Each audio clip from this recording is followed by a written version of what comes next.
अली अमीन गंडापुर साहब का नाम खैबर पख्तूनख्वा के वज़ीर आला के लिए सामने आया और उसके बाद उनके ऊपर एतराज़ात भी सामने आना शुरू हो गए। कुछ लोग ये सवाल कर रहे हैं कि उनकी कारकर्दगी माजी में क्या रही है, उन्होंने क्या अचीव किया है। दूसरी जानिब शहबाज शरीफ साहब का नाम वजारत उज़्मा के लिए सामने आ चुका है, उस पर उस किस्म के सवालात नहीं उठाए जा रहे। अगर आप देखें शहबाज शरीफ साहब के दौर को, तो वो एक ऐसा दौर था जिसमें आइन का मजाक उड़ाया गया, जिसमें कानून का मजाक उड़ाया गया, जिसमें 2 सूबों के अंदर इंतखाबात नहीं करवाए गए, जिसमें वुज़रा टीवी पे बैठ के कहते रहे कि अदालत का फैसला आ गया है लेकिन हम इंतखाबात नहीं करवाएंगे। लेकिन उनके नाम के ऊपर किसी को इतराज नहीं आ रहा, उनके नाम के ऊपर कोई ये शख्स नहीं कह रहा कि जनाब उनको दोबारा कैसे आप वज़ारत उज़्मा दे सकते हैं। उन्होंने मईशत के साथ क्या किया, उन्होंने डॉलर को तकरीबन 170 रुपए से उठाया और 300 रुपए तक पहुंचा दिया। उन्होंने पेट्रोल को 150 रुपए से उठाया और तकरीबन 300 रुपए तक पहुंचा दिया।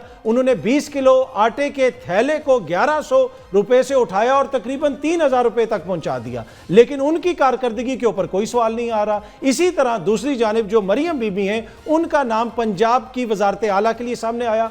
उनकी कारकर्दगी माजी में क्या रही, उन्होंने क्या अचीव किया, मासवाए इसके कि वो शहबाज शरीफ साहब की भतीजी और नवाज शरीफ साहब की साहिबजादी हैं। अगर उनका अपना हल्का देख लें, अब लाहौर के अंदर PP 159, उस हल्के के अंदर वो एक खंबे से तकरीबन 2000 वोटों की लीड से जीती हैं। खंबा मैं इसलिए कह रहा हूं कि उनके मुकाबले में जो शख्सियत खड़ी थी महर शराफत अली, उनका कोई पॉलिटिकल बैकग्राउंड नहीं है। दूसरी जानिब अगर हम देखें अली अमीन गंडापुर साहब को, उन्होंने NA के हल्के में भी और सूबाई हल्के में भी मेजॉरिटी ली है। तो जिस तरह मैंने पहले भी अर्ज की कि शहबाज शरीफ साहब के नाम के ऊपर कोई एतराज नहीं आ रहा। उनके दौरे हुकूमत में बहुत सारे ऐसे अदालती फैसले आए कि जिनका मजाक उड़ाया गया। यहां तक कि हाई कोर्ट्स के अंदर यह कहा गया कि जाके आप प्रेस कॉन्फ्रेंस कर लें, हम तो आपको जमानत दे देंगे लेकिन आपको कोई रिहा नहीं करेगा। अली अमीन गंडापुर साहब जिनके ऊपर क्वेश्चंस उठाए जा रहे हैं, जिनके हवाले से सवालात किए जा रहे हैं, वो PDM के दौरे हुकूमत में बार बार गिरफ्तार हुए।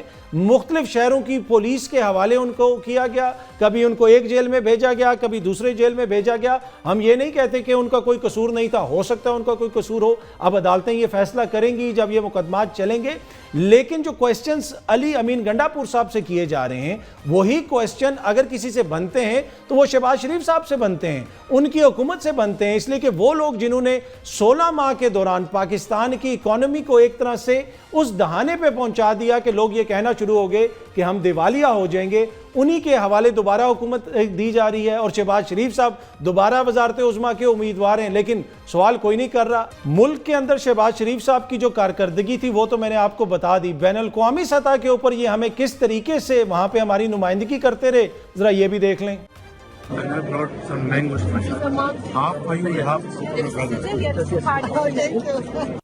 जी, वो जाके तुर्की के सदर को बताते रहे कि मैं आप लोगों के लिए आम लेके आया हूं।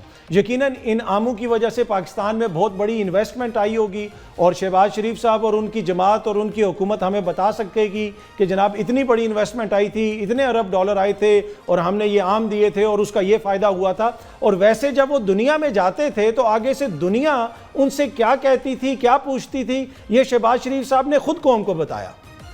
मैं सऊदी अरब से होके आया हूँ, मैं UAE के होके, अभी मैं तुर्की होके आया हूँ। मैं आया हूँ तो आप समझेंगे शायद ये मांगने आया है, मैं मांगने नहीं आया लेकिन मजबूरी है। जी, आपने सुना, वो ये कहते हैं कि मैं जिधर भी जाता था दुनिया कहती थी कि शायद आप मांगने आए हैं। वो क्यों ऐसे कहते थे? वो इसलिए ऐसे कहते थे कि जो हमारे मुल्क की मईशत की हालत थी, हमारी मईशत एक तरह से फेल हो रही थी, ना मुल्क में इन्वेस्टमेंट आ रही थी, ना मुल्क में महंगाई कम हो रही थी और अवाम जिस हद तक तंग हो चुकी थी वो भी पूरी दुनिया को पता था। इसी वजह से वो इनसे पूछते थे कि जनाब क्या आप मांगने आए हैं। एक इंटरव्यू के अंदर शहबाज शरीफ साहब ने मांगने के हवाले से क्या कहा, वो ये कह रहे हैं कि बेगर्स कांट बी चूजर्स। बिल्कुल उन्होंने दुरुस्त फरमाया कि मांगने वाला जो है वो इसमें फिर चूज नहीं कर सकता कि उसने क्या मांगना है या क्या लेना है, इसलिए कि जो आगे से जो देगा वो आपको लेना पड़ता है। जो वोटर्स हैं वो अपने नुमाइंदे चूज करते हैं अपने वोट के जरिए। क्या उन्होंने शहबाज शरीफ साहब को चूज किया? क्या उन्होंने PDM की हुकूमत को दोबारा चूज किया? ऐसा तो नहीं लगता। ये वो जमातें हैं जो मुस्तरद हो चुकी हैं, जिनको अवाम ने मुस्तरद कर दिया है, लेकिन अब ये दोबारा हुकूमत बनाना चाहते हैं। क्या ये निज़ाम इस तरीके से डिलीवर कर सकेगा? अब कहाँ पे खराबी है? कहीं ना कहीं पे कुछ ना कुछ तो खराबी है ना, इस निज़ाम में खराबी है।